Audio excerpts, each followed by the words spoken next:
Alhamdulillahi Rabbil Alamin, wassalatu wassalamu ala Rasulillahi Muhammadin sallallahu alaihi wasallam. Allahumma ighfir lana wa li shaykhina wa lil mu'minina wal mu'minat wal muslimina wal muslimat al ahya'i minhum wal amwat, amma ba'd. Assalamu alaykum wa rahmatullahi wa barakatuh. Wapenzi wasikilizaji na wafuatiliaji wa channel zetu mbalimbali, karibuni katika kipindi chetu cha Kuza Maarifa na Ramadhani, kitakachokupatia fursa ya kuuliza swali na kujibiwa kwa mwongozo wa Qur'ani na Sunna. Barakallahu fikum. Muulizaji anauliza na kwanza ameanza kutoa salamu. Assalamu alaikum wa rahmatullahi wa barakatuh. Allah akubariki mwalimu wetu. Naomba kuuliza maswali mawili. Swali la kwanza, je, ni ipi hukumu ya kutoa taraka ndani ya mwezi mtukufu wa Ramadhani? Swali la pili, ni ipi hukumu ya kuweka ndimu na mkaa kwenye mkoba wa pesa ukiwa unaitakidi kuwa unazuia chuma ulete? Bismillahirrahmanirrahim. Alhamdulillahi rabbil alamin, wassalatu wassalamu ala rasulillah Muhammadin sallallahu alayhi wa ala alihi wa sahbihi wa sallam. Muulizaji ameuliza, ameanza na salamu na sisi tunaitikia salamu alaykum assalam wa rahmatullahi wa barakatuh, na dua pia tunatikia amin, na atubariki sote kwa jumla wake Allah subhanahu wa ta'ala. Ajalie matendo yetu yote yawe katika mizani ya mema yetu siku kukutana naye Allah subhanahu wa ta'ala, yawma la yanfa'u malun wala banun illa man ata Allah biqalbin salim. Anauliza muulizaji maswali mawili. Jambo la mwanzo, ni ipi hukumu ya kutoa talaka ndani ya mwezi wa Ramadhani?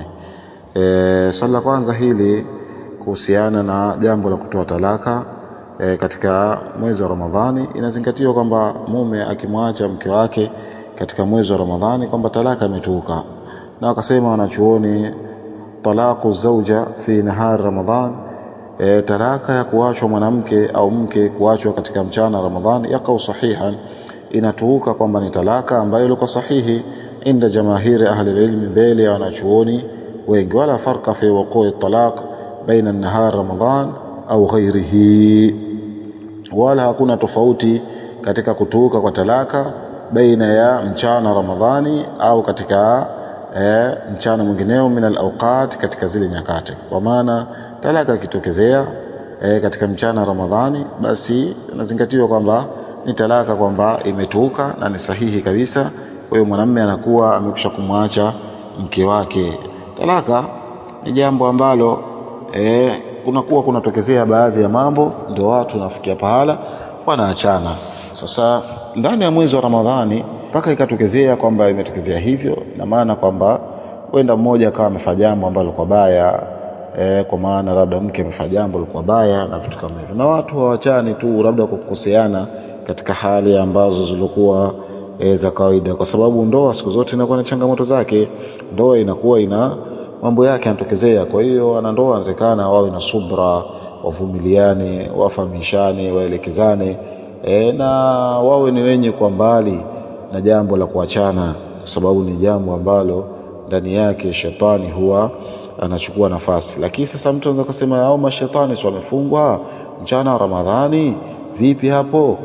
Mashetani wanakuwa wamefungwa katika mchana wa Ramadhani kama ambavyo hadithi zilivyokuwa zimekuja. Sasa inakuwaje hili jambo la talaka linatokezea katika mchana wa Ramadhani?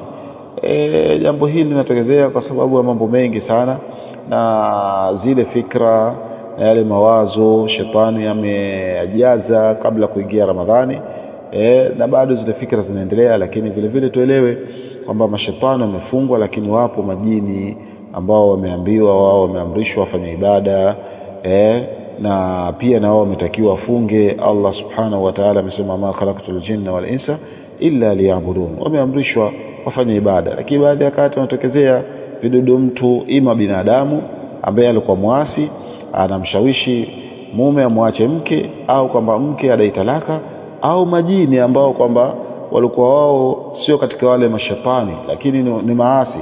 Kwa hiyo akamshawishi mume au mke amwache mke wake. Hayo mambo yanatokezea.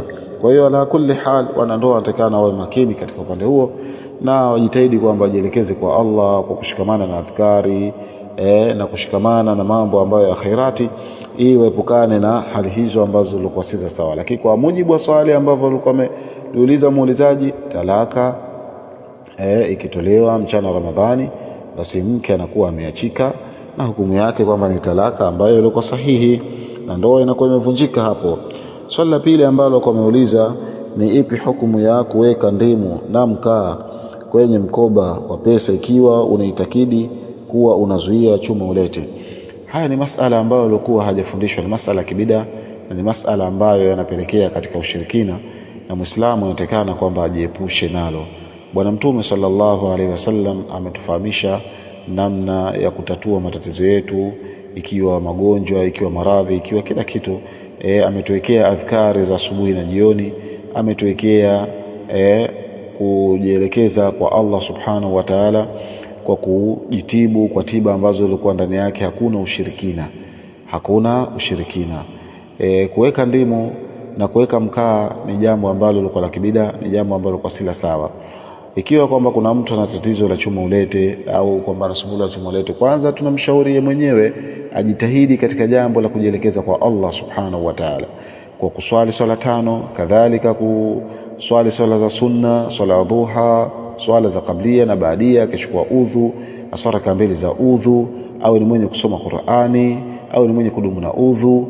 Lakini ikiwa pamoja na kufanya hayo yote hayo bado kuna mambo hayo, basi hiyo sehemu ambayo labda anaweka pesa itafanyiwa tiba ya kisheria ili kuwekewa ulinzi na kuwekewa kinga, ili manake hawa majini wasifike wakaweza kuiba hizo pesa, kwa sababu chuma ulete ni jini anakuwa anatumiliwa, anakwenda kuiba zile pesa, na majini wanatakana mche Allah katika upande huo, kwa sababu ni jambo ambalo lilokuwa sila sawa wao kulifanya jambo hilo. Wanatakana waelekee kwa Allah, kwa Mola wao, na achane na dhulma hii ambao walikuwa wanaifanya, kwa sababu wao wametumwa, wameletwa duniani kuja kumwabudu Allah subhanahu wa ta'ala. Kwa hiyo kinachotakikana Muislamu, mwanadamu, ajitahidi katika kujielekeza kwa Allah subhanahu wa ta'ala, ili hawa majini ambao walikuwa maasi wenye kuyafanya haya ili wasiweze kufika katika ile sehemu kwa kujielekeza kwa Allah. Lakini mambo ya kuwekwa mkaa, ndimu, siju kinoo, kisu, ni mambo ambayo yalikuwa kibida, ni mambo ambayo yanapelekea katika ushirikina, na Muislamu anatakana kwamba ajiepushe nayo na afuate tiba ambayo ilikuwa sahihi, ambayo Bwana Mtume sallallahu alaihi wasallam ameiwekea misingi yake kwa mujibu wa sheria ya Uislamu. Wallahu a'lam. Subhanakallahumma bihamdik, ashhadu an la ilaha illa anta, astaghfiruka wa atubu ilaik. Barakallahu fikum wa jazakumullahu khaira. Na hapa ndiyo mwisho wa kipindi chetu kwa siku ya leo. Tunamwomba Allah subhanahu wa ta'ala atukubalie matendo yetu na tuwafikishe kuyafanya kila matendo ya kheri. Innahu waliyu dhalika wal qadiru alayh. Usikose kufuatilia kipindi kijacho. Subhanakallahumma bihamdika, ashhadu an la ilaha illa anta, astaghfiruka wa atubu ilaik.